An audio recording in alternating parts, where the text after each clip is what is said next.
So Donald Trump has got his trade deal with Europe, and on today's Berlin briefing, we're going to break down what it means for Germany. And the short version is it just seems like nobody seems really happy about it. The main business association says that it's a fatal signal.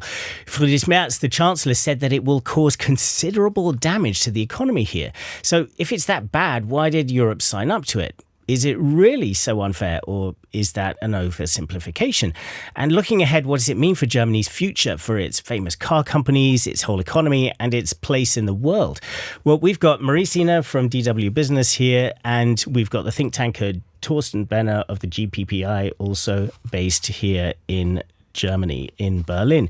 So great to have you guys both with us here on Berlin Briefing. Just before we start, I want to give a little bit of a taste of how this went down with a clip of the European Commission President Ursula von der Leyen. So it was her job to negotiate this deal with Donald Trump on the behalf of all of the member countries of the European Union. And not long after her handshake with Donald Trump, she stood in front of the press at the airport just before getting on the plane, and she had this to say. We're just going to play a short clip and just listen to kind of how she sounds after this experience of that handshake. So, we've reached a deal on tariffs and trade with the United States. I just love that "so" and the pregnant pause there. I mean, what are we hearing there? Is it kind of relief and defeat at the same time, or what's she saying with that kind of tone and exhaustion? I mean, she has to play a role. I mean, she has a similar role than NATO Secretary General Mark Rutte at the NATO summit. Rutte plays his role of surrendering and submitting to Trump a little bit more enthusiastically maybe than von der Leyen. She just needs to get used to it because, of course, the EU as a trade negotiator is usually used to negotiating with lesser powers, and they're extremely strict and proud and self-confident. And of course, this is an experience of humiliation, a little bit like the lopsided treaties that China was forced to sign in the 19th century, these unequal treaties by Western powers. And of course, you don't, it takes some training to appear enthusiastic about after this. But, von der Leyen is getting into this slowly but surely. So she managed to get away without calling Trump daddy then, at least, a la Mark Rutte. But okay, Marie, so let's just get the basics then. So why is she sighing like that? What is so difficult? What is the problem that everybody has with this trade deal? Well, I think even if you'd live on Mars and you'd look at this trade deal, you could see that it's a lopsided trade deal. The EU will be charging 0% tariffs on goods coming in from the US, and the US will be charging 15% on most goods.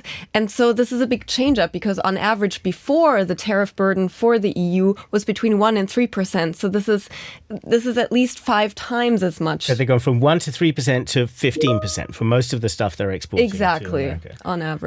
Okay, and while the Americans are paying basically zero, it's like open door to the US. So this is the unfairness, basically, at the heart of it, that people are talking about. I want to get into how unfair it really is, or if there's an upside to it. Let's just listen to what Friedrich Merz said about it, the German Chancellor, because he's also been kind of saying, happy, not happy about this deal. Let's listen into what he has to say. I am not satisfied with this result in the sense that it is good, but I'm simply saying that given the starting position we had with the US, it was obviously not possible to achieve more. Simply put, the German economy will suffer considerable damage from these tariffs.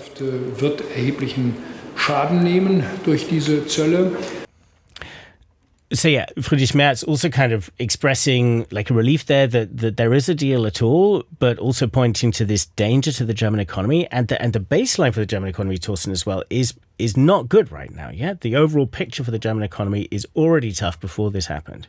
Exactly. So I think Merz is exactly right.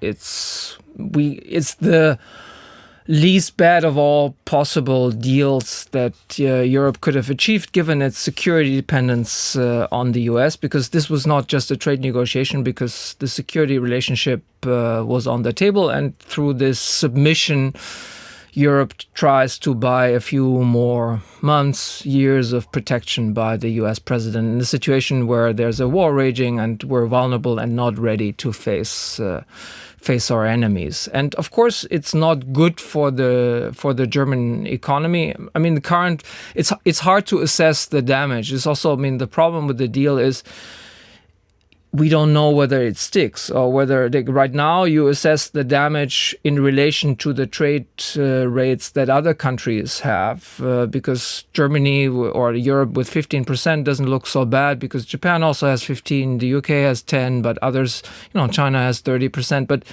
if the US changes these other rates, of course, then Germany may be disadvantaged. And there are also some exceptions that are being negotiated, and the fine print isn't clear. I think both the EU and the US are also arguing about the fine print.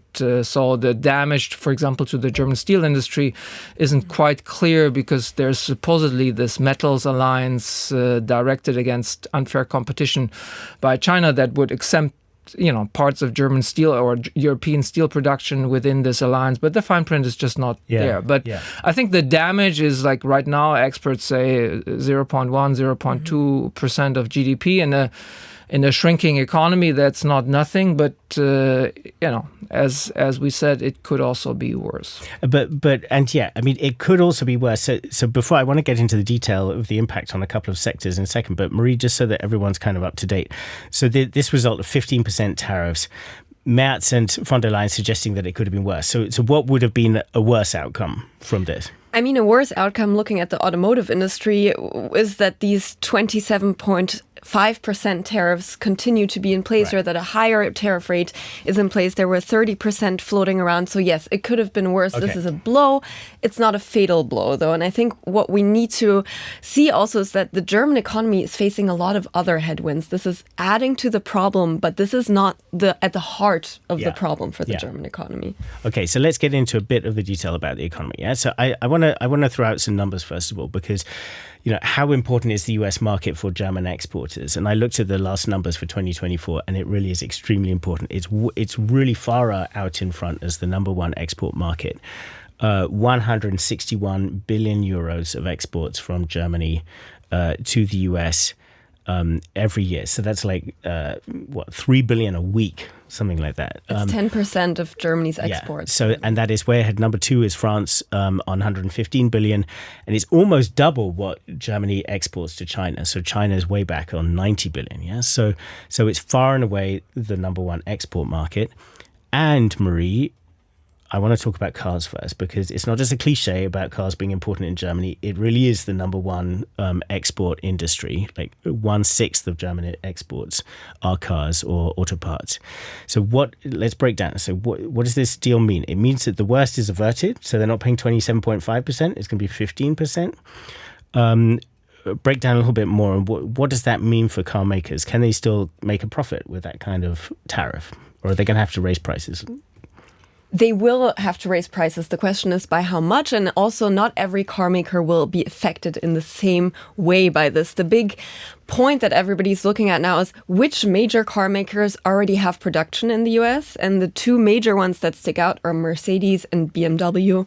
They have giant plants in the United States. They're producing cars in the US for the US market. So no tariffs on those.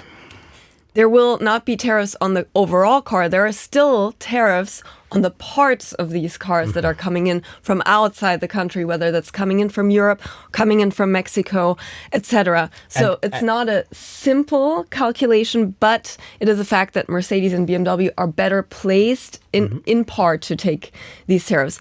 That is to say, these car makers are not doing well right now in general. Mercedes published its profits for the first half of this year, and it's 50% down compared to last year. And tariffs are a big part in that. So overall, this is not good for the German automotive sector, but we should make these differentiations. Audi and Porsche, for example, don't have any plants in the US. Okay, so less bad for Mercedes and BMW. I mean, they also export from those factories back to Europe, yeah? I mean, can it even be an advantage? They're not now anymore going to have to pay tariffs on those things. Or would it not work out because they're having to pay tariffs on what they import to use in those factories? So yeah, this is kind of the quirk of this deal because the EU dropped its tariffs for cars coming in from the US to Europe, 10% to 0%, and that sounds like a win for the US, but actually 2/3 of all cars being exported from the US into Europe are German cars. So the ones profiting from that point, and I spoke yesterday to the president of the German Automotive Association, Ms. Müller, and she said, this is actually good for us. Yeah. So this is not necessarily a win for the US, but a win for German car makers specifically. But still, the German car industry will be losing billions over these tariffs, and not just the tariffs between the US and the EU, but the tariffs that the US is putting on other parts of the world as well, because these manufacturers are dispersed all over the world. Now, I want to bring up this question of fairness now, maybe to you, Thorsten, because from the kind of the Trumpian worldview is he's trying to reestablish fairness where he feels that we hear it from him the whole time, that the US has been ripped off on trade, and he often points to American cars coming into Europe, that you don't see so many American cars on European roads. Yeah? And it is true that EU tariffs on American cars used to be 10%, whereas US tariffs on EU-built cars were 2.5%. So there was a lopsided relationship in the other direction then.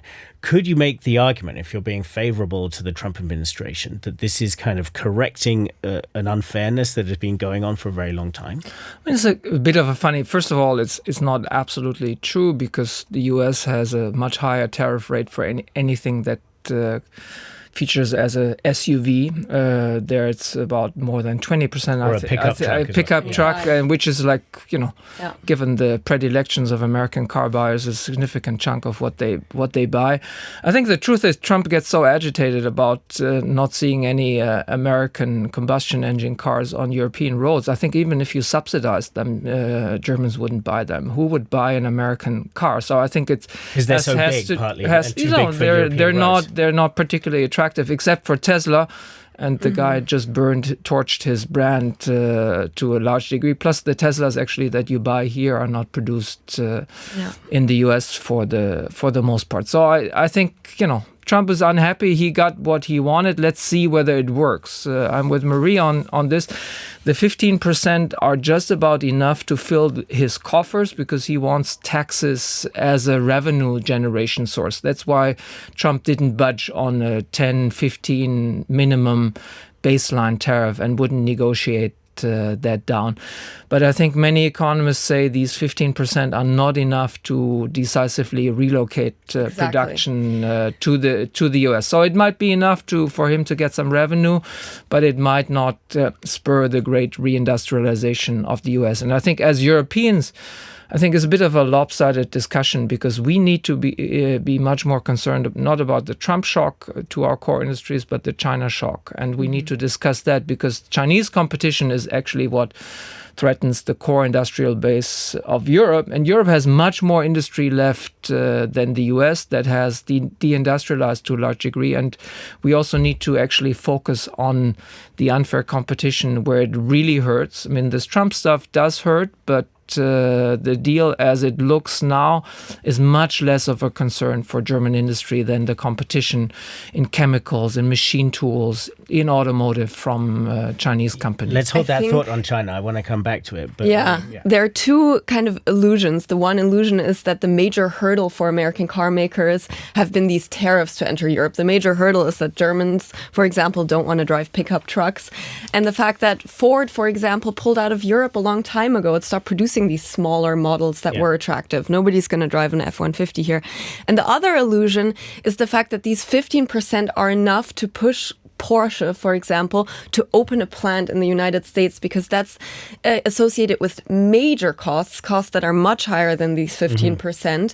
And also, a lot of car makers are kind of probably taking this wait and see approach, because who knows what the next president of the United States will say when it comes to tariffs. I just want to talk about a couple of other industries, because we've talked a lot about cars, and justifiably, but there are these very high tariffs on aluminium and steel.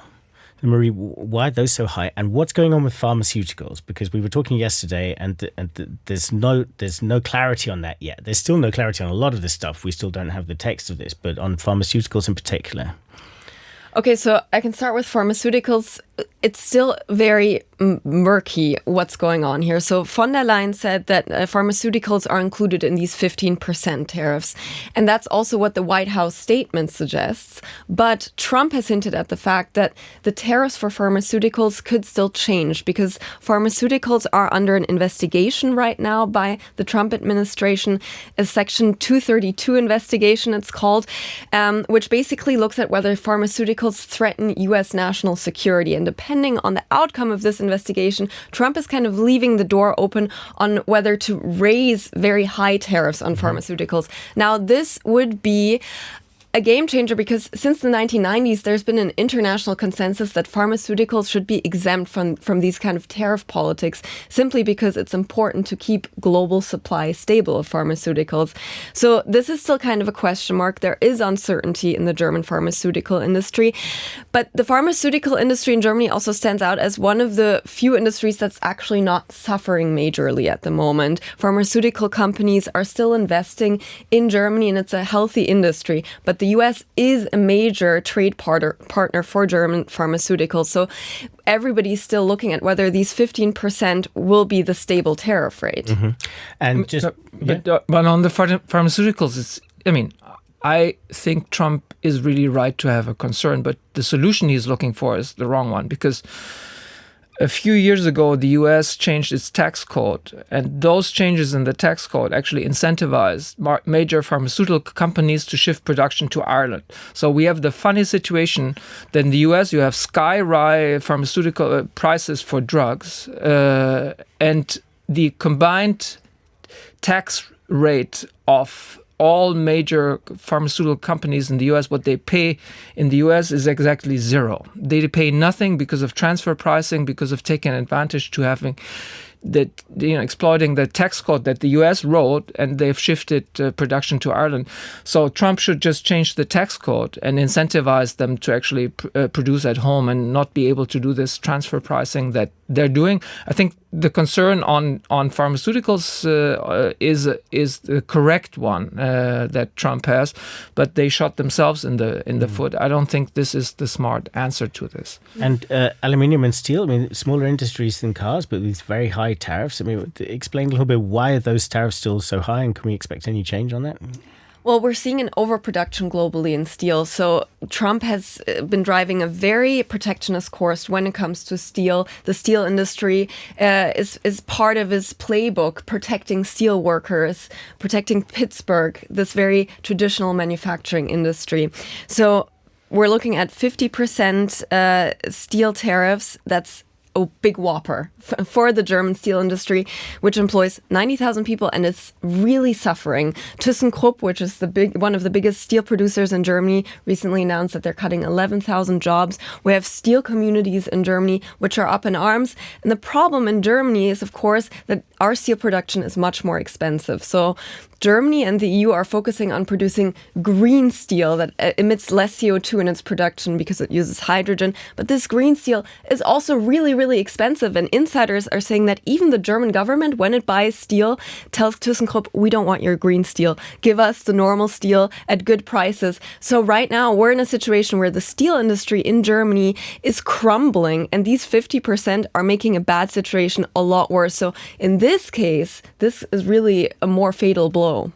And Thorsten, there are a couple of other bits that have come out about this deal that I want to pick up on with you. So these big investments that the Americans are saying they're going to get from the Europeans on military spending and on investments into the US economy. So the numbers are going around, I think it's 750 billion in arms purchases, 600 billion in investments in the US economy.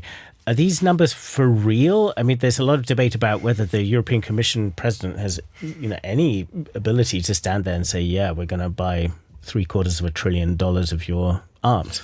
No, I think this is just fantasy land. It's not enforceable, right? And I think that's actually the smart part of what the Europeans did. They promise a lot of things that are not enforceable, but present Trump with a big win. He can say, I won big.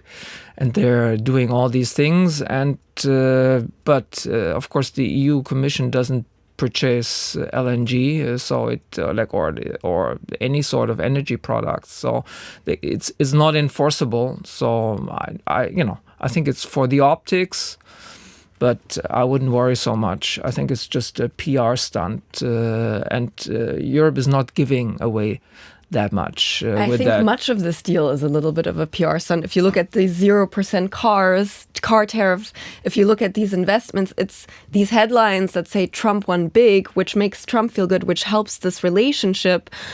But at the end of the day, it's not as fatal as I think it maybe looks on the outside. And I think that's a better lens maybe to analyze this with as this fatalistic, we lost big. Mm-hmm. I want to talk also about China, because the word China does not come up in the statements, but between the lines, it is there. There's talk of economic security. There's talk of the US and the EU working together to deal with supply chain risks and so on and so forth. Thorsten, what do you read between the lines? Because kind of, in recent years, it's always been a discussion across the Atlantic about how much can the EU and the US work together to deal with the challenge of China, which you just brought up earlier. Under the Biden administration, there was some effort to move towards that. Under the Trump administration, obviously we're seeing what looks like a retreat from that, because instead the Trump administration has gone into trade war mode with the Europeans. Can you see coming out of this a genuine possibility that the EU and the US can start working together on China, at least on some of these sort of supply chain risk, economic security issues? As you rightly say, in theory, that would be the desirable thing. The EU and the US working together to deal with unfair competition, deal with economic coercion, with China's leverage that it has on critical raw materials. You have a situation right now in Europe or in Germany where some of our machine tool makers might have to stop production because they don't get some of the necessary inputs so these are from China. Earths, so right? rare earths, permanent magnets, and the like. So in theory, that would be very desirable. I've also advocated for this for a long time, because if the US is smart, it realizes it can't go it alone. But Trump is not, doesn't think like that. So I don't think the EU has a reliable partner working together on China with Trump, because Trump still thinks the EU is the bigger ripoff, and he still dreams about this grand meeting with Xi Jinping. He wants to go to China.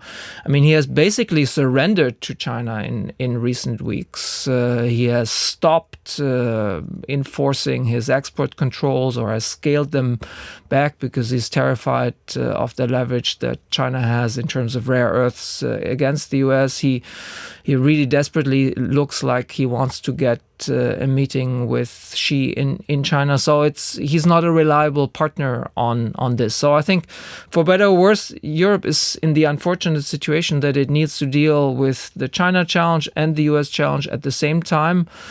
The US can be a partner in this. If this metals alliance, for example, goes through, then that's good. But overall, Europe has to de-risk from both the US and China, and that's the unfortunate situation. I wish it were different, but that's how it is as we're faced with both Trump and Xi. And for German businesses, I mean, they're dealing with this at the same time. Can they handle this kind of... So basically, we've got a squeeze in the US, 15% tariffs. It's bad news, but not a disaster. We've kind of danced around this until now, but China is then the biggest threat in terms of just the raw competitive power of its industry, right? Of course, if you look at the car industry, the biggest problem that a lot of these car makers have is China, the competition coming in from China, less demand within China for German cars. If we look at steel, Germany, Europe is being flooded with cheaper steel from China. If we look at the chemicals industry in Germany, we have BASF building a huge plant in China, leaving its main hub in Germany, or reducing its size. So really, China is one of the fundamental issues that the German economy is facing, German businesses are facing. And this double whopper with the US there is no clear answer to it. And in my view, Germany, or the German business model, kind of has two options in this. The option one is you keep protecting your industries at home and you hope for this to blow over. You hope that the next US president won't be so tariff loving and will feel more warmly towards Germany, and you basically subsidize, you keep subsidizing steel, you keep subsidizing cars, and you don't change anything. But that's kind of short-sighted. And the reality of the situation of German businesses being crunched between China and the US is that Germany needs a new strategy going forward. It needs to become more independent in what it produces, produce things that are for the German market, not be so dependent on the US and China anymore. What can those industries be is the big question. We have defense that's now being hailed as a way to kind of substitute for the steel industry, for the car industry. But if you would have asked someone 2 years ago, don't you think defense will be the industry of the future for Germany? Most people would have said, probably not. And that shows you that this is not really a grand strategy that's been developed over the last decades, but that this is really an emergency solution. So we need to look at other industries. For example, look at the aging. Aging can be a big industry that Germany can be involved in. We have a healthy pharma industry. We can develop products to counter aging, medical supplies, but we need a grand strategy in order to be a step ahead again and not a step behind, trying to mend the problems that are coming in from left and right, China and the US. And Thorsten, do you see that coming? Do you see that emerging? Because, often the discussion in German politics is about kind of securing the wealth that Germany has, the industries that it already has, rather than kind of cutting new paths into the future. Yes, I think we're not having the discussion we need to have, especially on the China shock, the looming China shock to German core industries, which is not just about demand in China, but is mostly on third markets, and it's on our home markets, because the competition from really agile and well-subsidized Chinese players is not just on the Chinese market. That would be easy if we still had third markets and the home market. So how do we react to this? I think Merz, the chancellor, is right that Germany needs to work on its competitiveness in terms of our labor costs, in terms of our energy costs, in terms of cutting bureaucracy and spurring innovation. That's all true. But that's not enough to deal with the competition from China, because that will not be enough to deal with unfair competition with subsidized players that have enormous scale on the Chinese market already. So in order for our industries to have a fighting chance, I think, take for example the wind industry. Siemens Gamesa is one of the biggest, and you have also the Scandinavian investors. They're producing these windmills that we're using. They will go down the same path that the German solar industry went down 15 years ago, being eclipsed by Chinese competition if we don't take measures to protect it here, because simply on price. So we need, in addition to becoming more competitive in terms of innovation and so on, I do think unfortunately, we do need protective measures that could be regulatory, that could be tariffs in order to protect against the unfair competition that is threatening our core industries. That's also one of the approaches to protect the steel industry, is to have a CO2 tax, basically, when Chinese steel enters the European border, that to kind of adjust for this price difference and to ensure that green steel isn't completely uncompetitive. But the problem is, I think the Chinese will be the first ones that will export green steel on a massive scale, because they're the leader in terms of green technology and green energy. So even that won't help. Okay, so we've widened out to the overall geopolitical picture with China, which of course plays such a role in so many things. Let's bring it back to the US-Europe relationship. Yeah, and I want to hear just a little bit more of what Ursula von der Leyen said in that clip that we heard at the beginning when she was just talking about the deal just before leaving Scotland. Let's play that second clip. Today's deal creates certainty in uncertain times. Just a few weeks after the NATO summit, this is the second building block reaffirming the transatlantic partnership.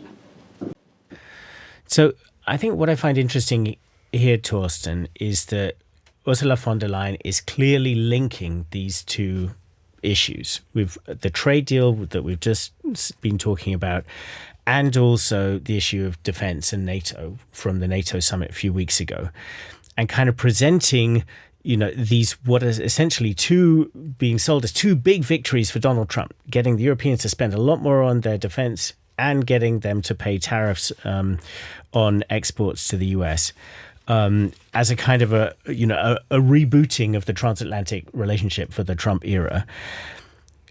Let's try to see upside here. Could this work? Do you see the relationship kind of stabilize now between Europe and the US on a new kind of Trumpian basis? It may work, it may not work. With Trump, you never know. And the unfortunate thing is, given the weakness of Europe and given that it's so unprepared militarily to face challenges against its enemies on its own, that's the only shot we have. We have no alternative but to try to extend the protection of the US at great cost by submitting to Trump for as long as possible. But at the same time, we should, because this is humiliating in a sense. Well, let me play our next soundbite at this point, because it definitely fits. Yeah. So this is from earlier in the year, and I think everyone's going to recognize this. Let me tell you, you don't have the cards. With us, you have the cards. But without us, you don't have any cards. I mean, this was Donald Trump notoriously humiliating Volodymyr Zelensky in front of the world. I mean, he could almost have said this to Ursula von der Leyen, couldn't he? Yeah, had von der Leyen kind of, tried to stage a mini revolution in terms of saying, oh, we'll escalate and so on. But she didn't. She submitted, so she didn't even, it's implied. That's true. Europe didn't have the cards in order to escalate because it's too vulnerable.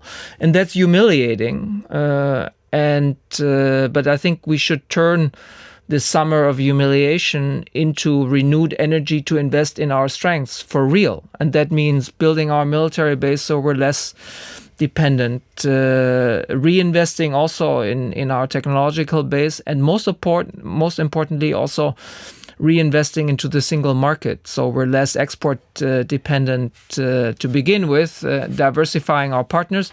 I think before she went to China, Ursula von der Leyen went to Japan, and Japan is one of the most important partners for Europe right now because it suffers from the same problems, and it's important to deepen the cooperation also with like-minded partners, and then we can turn this sense of that we're weak and we lost out into energy to actually further down the road turn the tables. But as you asked before, there's no guarantee this will work with Trump, but it's, I guess, the best shot we have. I mean, there are some aspects of what's happened this year that really could strengthen Europe to resist a future Trump. For instance, the increase in defense spending, that will enable Europe to become potentially more independent in the future. But things like being forced to, invest more into the US economy and into US arms when you really need to be strengthening European arms producers, it's a bit of a double-edged sword. But I think if Europe plays it well, we need to buy from the US for Ukraine, for example, because part of the deal at the NATO summit is actually that Europe pays for the arms that the Ukrainians get from the US. We don't produce enough, so we're dependent on US production in certain areas. And I think if we do simultaneously, we buy some US weapons, partly for Ukraine, partly for what we need immediately, that also keeps the US industry invested in Europe, that has a stake and could have a stabilizing effect. But at the same time, the most important thing is that we spend more efficiently and effectively within Europe. We consolidate our arms industry and we actually buy European to a large degree, but we don't buy just German or just Italian and so on. So we need a much more nimble, much more efficient European procurement system. And there the jury is still out. Also in terms of, we have some very advanced new tech players in the German arms industry. It's also important that our new procurement rules in Germany don't just buy the weapons we would have had to buy 10 years ago had we been serious about our defense, but the weapons we need now and in 5 years. And I think we still, despite buying some in the US that there's no alternative to, I think we still have a lot of leeway to spend better in Germany and in Europe, and to get more bang for the buck, if you will, for our military spending. Because the bad scenario is that we spend a lot more but don't really get enough for that spending. Marie, I mean, we've heard just through this deal and this kind of world of Trump, everything's connected. Yeah, I mean, the trade deals are connected implicitly to security, and it's connected to support for Ukraine, and it's connected to the China picture. I mean, everything is kind of mixed together. I just want to kind of, moving towards the end here, but kind of step back, big picture. There's been this kind of story about Germany that its foreign policy and its kind of place in the world has really been led by business interests, for the longest time. But this is now shifting, that it's really security, it's really global politics, it's really, the invasion of Ukraine, the threat from China. These things are now driving. They're coming first, ahead of German business. Is this a kind of, how are German businesses thinking about this? Do they recognize that there's a really very deep shift going on, and that they no longer kind of come first to the extent that they used to? I think the fact that the car industry is focusing more on the US and is ready to shift more of its focus into another country shows this realization that maybe its voice isn't the strongest anymore when it comes to these trade negotiations that the German government is having. But I think also an important realization is the fact that Germany maybe doesn't produce the products of the future anymore, and that we're playing catch up, and our businesses are playing catch up at this point, and we have to prop up a lot of industries because it's simply no longer working. So yes, there is more of a disconnect and the focus is shifting away. I think we shouldn't discount the fact that, for example, the car industry, the result of this trade deal isn't the worst outcome for the car industry. And I asked the president of the German Automotive Association yesterday, is this deal a sign that the voice of the car industry in Germany is fading? Was it not strong enough in these negotiations? And she said, not really, because it's not the worst case scenario. So what we need to see is that this is still a lot of effort is still being put into propping up German businesses as part of the geopolitics. But yeah, we need to accept that German business right now isn't doing as well as it used to, and is therefore not as big of a force anymore in this calculation. So we're roughly 1/8 of the way through the Trump administration now. And we're seeing every single week more and more impact on Germany. But I think let's wrap up this edition of Berlin Briefing right now. Thanks, guys, both for being here. It's been really interesting conversation. And thank you for watching on YouTube or listening on any podcast provider. Do, of course, please subscribe on your podcast provider. Leave us a review. That would be great. And, of course, check out our weekly newsletter, also called Berlin Briefing. You can check that out on dw.com. Sign up for that there. And that's a great roundup of what's going on in Germany coming into your inbox every week. But for now, thanks for listening. Thanks for watching. See you next time.